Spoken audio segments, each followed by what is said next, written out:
থেকে এখানে থাকবে, বুঝেছো? তোমার বাচ্চা ঠিকঠাক ভাবে হয়ে গেছে, এবার তোমার বাচ্চাটাকে বুকের দুধ খাওয়াতে হবে, বুঝেছো? এই ঘরে তোমাকে আমরা 2 ঘন্টা রাখবো। হ্যাঁ, 2 ঘন্টার মধ্যে তোমার কোনো রকম অসুবিধা হলে, রক্তচাপ যদি ভাঙে, অসুবিধা, শ্বাসকষ্ট হয়, কোনো রকম অসুবিধা হলে আমাদের জানাবে, বুঝেছো? এরপরে বলছি, আমাদের যে ঘর এখানে রাখা আছে, তোমাকে তোমার বাচ্চা দুধ কেমন করে খাবে, তোমার তো আগে বাচ্চা আছে, তুমি জানো, তা সত্ত্বেও আমরা একবার বলে দিচ্ছি, বুঝেছো?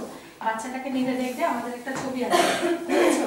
এই যে ছবিগুলো আছে, এই ছবিগুলো খেয়াল করলে প্রথমে বাচ্চাটাকে ভালো করে ধরবে কেমন করে, তোমার হাতটা হচ্ছে, তোমার বাচ্চা সব সময় বাঁ দিকে করবে। এটা তুলো দেখা সারা দাও, আমাকে দাও, ছেলে দাও।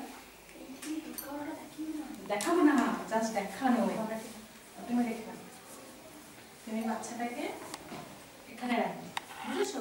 তোমার কাছে রাখবে, এরকম অবস্থায় দেবে, দেখবে বাচ্চা পুরোপুরি দুধটা পাবে। যদি বাচ্চা দুধ না টানতে পারে বা কোনো অসুবিধা হয়, তাহলে তুমি আমাদেরকে জানাবে, বুঝেছো?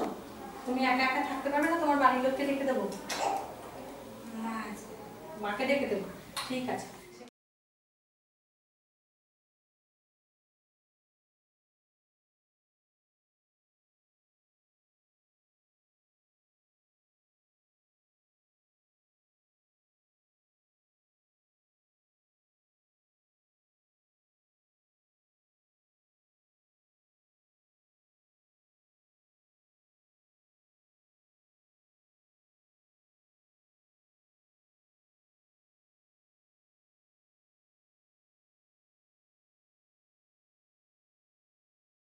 নিউবর্ন কর্নারে এটা হচ্ছে আমাদের পেডিয়াট্রিক স্টেথো, আর হচ্ছে সাইজ আর 1 সাইজের মাস্ক রাখা আছে।